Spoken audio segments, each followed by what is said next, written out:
Hello, my name is Jordan. I'm sitting here with my husband, Ricardo. The date is Tuesday, December 10th, 2019. We are recording this interview in our home in Chicago, Illinois. How are you doing, Ricardo? I'm doing all right. Just had dinner. Feeling pretty good. All right. When and where were you born? I was born in Mexico City on the 13th of November, 1989. So I'm 30 years old this year. Where did you grow up and what was it like? So I grew up. Well, so I'm thinking about growing up like until I was like 18, which is when we think about being an adult. And so I grew up really in two places. So I was born in Mexico City, like I said, and I lived there until I was 8 years old. At which point, my dad got a job at a big food distributor in Minnesota. And so on I can't remember, I think it was like March 2nd or 3rd of 1999, when I was 8 years old, we moved to Eden Prairie, Minnesota, which is a suburb of Minneapolis. And I lived there until I was 18. And then I came to college in Chicago when I was 18, and I've just lived here since then. So Minnesota City are the two places where I grew up. Okay. How would you describe a perfect day when you were young? Like when you were a little kid? Like a toddler, like a before I was a teenager. Yeah. Um, I don't know. I guess at this point it would be before we moved to Minnesota, and at that point, when you're a little kid, you don't really have a lot of control over what you do. But I remember I really liked to play my Nintendo 64.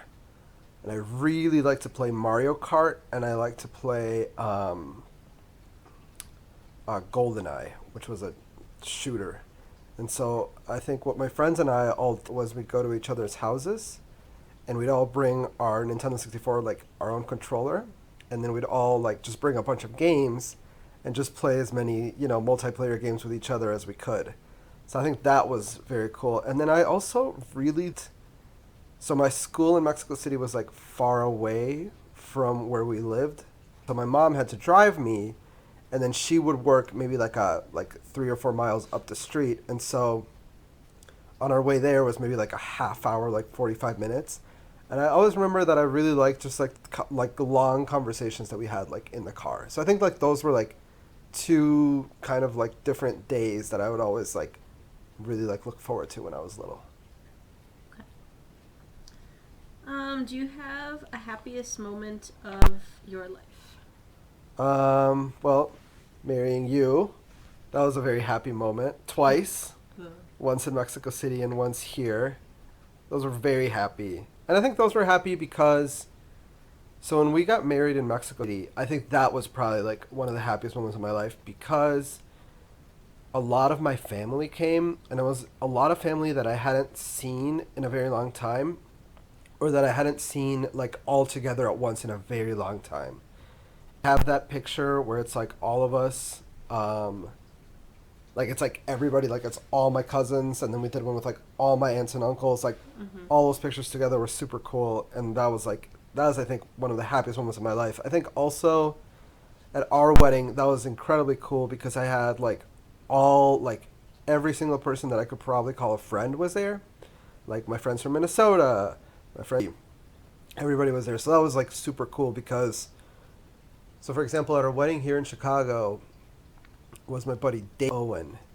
And I met Dave. So if I moved here, let's say I moved here March 2nd, I met Dave March 4th. Like I literally met him my second day being in Minnesota, and he's like, I mean, I still talk to him like literally every single day. So I think those were like cool because it seemed like both of those days seemed like a really nice summary of my life up to that point, and it was nice being with like people that I like really really care about and like love. So that was cool. Yeah, both of those days I think. Okay. What about the saddest? Um, Definitely, recently when my grandmother passed away, that was tough. and it's been tough too because I like miss her a lot,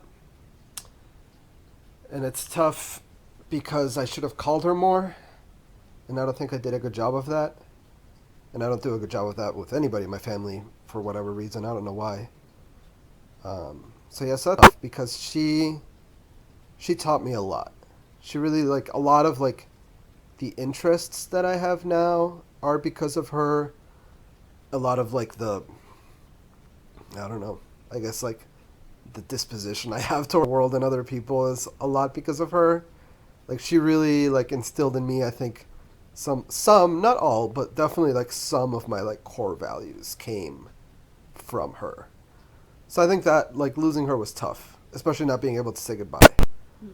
But I don't know. I think yeah, I would probably classify that as probably the saddest day of my life. Yeah. Do you think you've experienced any miracles? I don't know.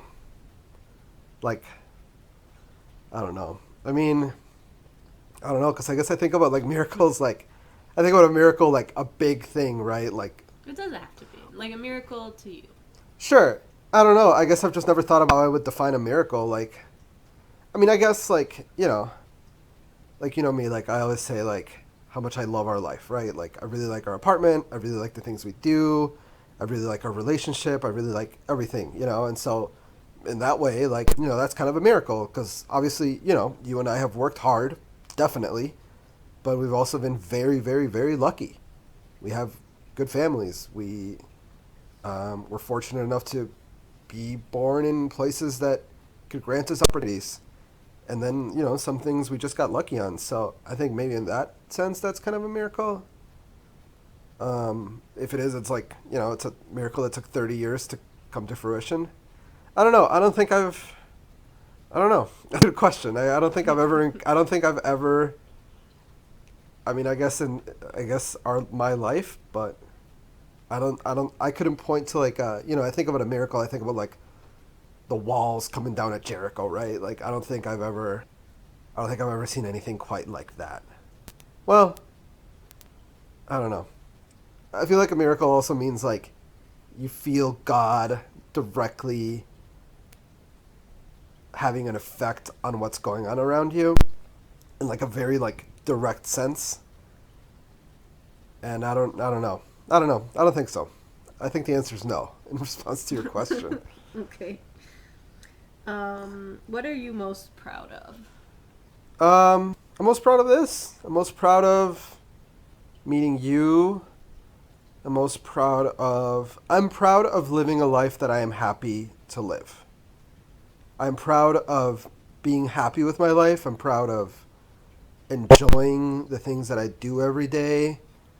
I'm proud of that. I I think I've always sort of just wanted a good life. You know, achievements, recognition. It doesn't necessarily play too much into me. I think just kind of like comfort of like love and family. I think like those are the most important things to me.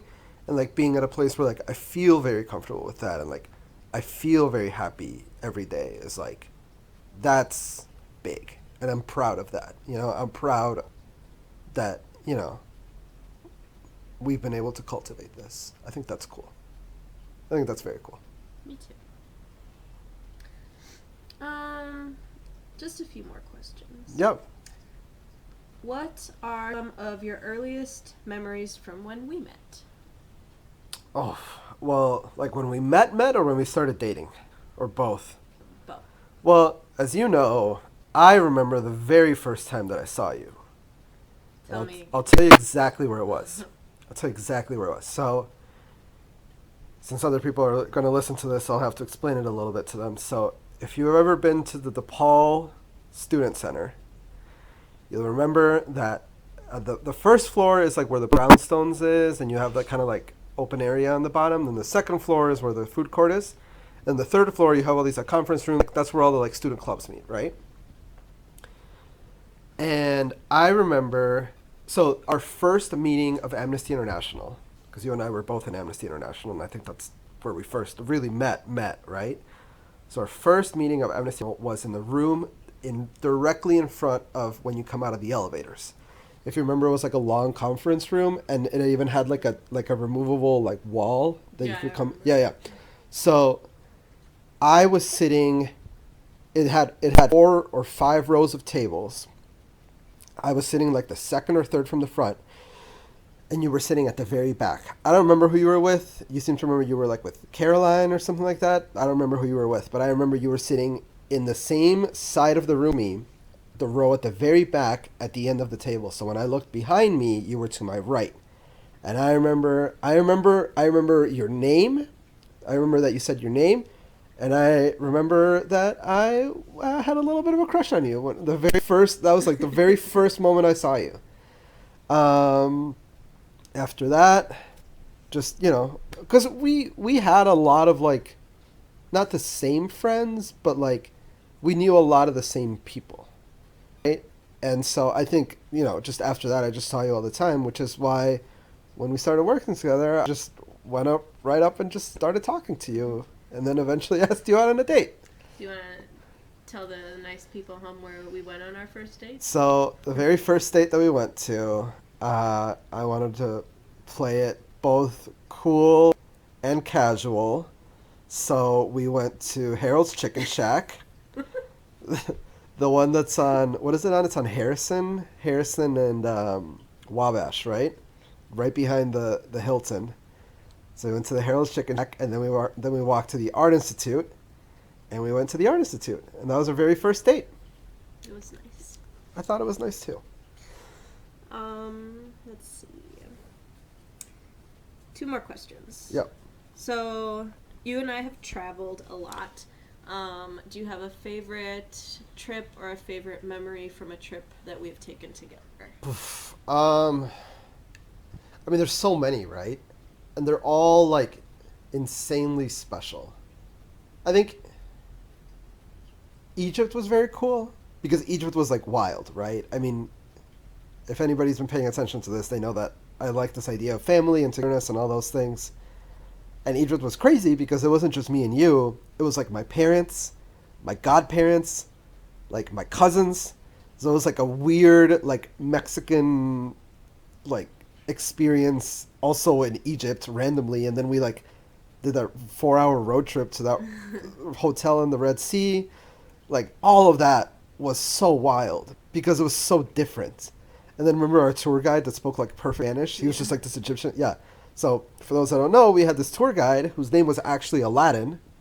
He admitted that to us like later on in the tour.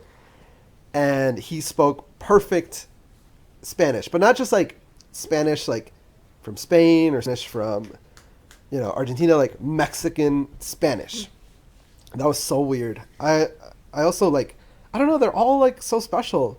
When you and I did Paris in 24 hours, we walked like the entire length of it in 24 hours. That was awesome. That was super cool. Peru, most recently, was incredibly cool. Mm-hmm.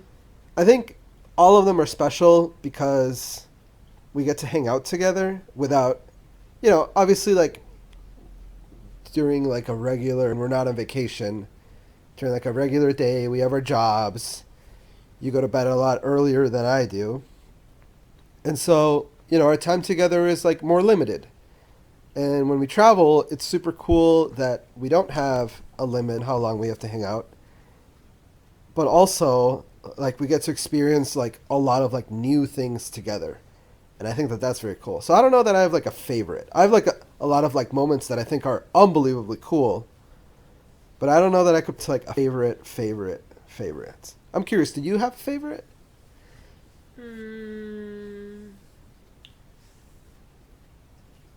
I think one of my favorite trips I ever took was one of the first trips we ever took when we went. And we drove your parents' car to the Badlands and we saw Mount Rushmore. Yeah, that was awesome. It was the first trip we took together. We were really young. And we just got to spend a lot of time together. And I had never really seen anything like the Badlands before. And I just remember being like really struck by it. And it was an off season when we went. So we were the only one there. Oh, it was empty. And it was like empty. Right? Like we went to cool. How many people were at Mount Rushmore when we went? Like 50 people? There was nobody there. It was unbelievable. Yeah, that's also a very, very, very cool trip. It's hard to pick. It is hard to pick. I agree. Okay. Last question. What is your favorite thing about me? Oh, Jordan, I don't know. I'll tell you. Well, I don't know that there's one thing, but I'll say this.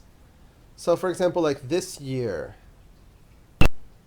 I like. Okay, I'll say. I'll just. I guess I'll just say it. I like that you are your own person, and by that I mean, like, for example, like this year, you've decided to do your um, your certification, right? Your national board certification. And I think that that's it's I've always found it very cool and attractive, or however you want to define it, to like know people that are like good at what they do. And not just good at what they do, but like have an interest in like being good at something, right? And I think that you are a very good teacher. Maybe the people listening to this will not agree with me, but I think you're a very good teacher. And I think it's cool that you want to further that, and I think that it's cool that you have like an interest and a passion in furthering that. And I what all of that just points to is that you have an interest in like being like your own full fledged. In our relationship, you and I are like, we're both like parts of a whole as like a team. You're still like your own person outside of that, and I think that that is so cool, and I think that that is so interesting, and like at least in my mind, like that's what always stops it from getting boring, right? Because if you're just this person that only exists inside a relationship, well, that's it, right? There's like nothing else to know beyond that. You're just a relationship, and that's boring. Because what's a relationship if it's not two separate people? So you have to be like this own separate person that has like that is driven and that is interesting and that is like interested in doing something, and I think that that's like very cool. I think that that's my favorite part about you. That you're like you have an interest in being your own full-fledged person. You have your own ideas. You have your own goals, aspirations, like all those things. I think that that's very cool. Yeah, that's my favorite part about you. Yeah. Okay. I think that is just about all the questions I have for you Okay. tonight. So, thank you for taking the time to share some thoughts with me. Oh, you're very welcome. Tonight. I love you. I love you. All right. Good night.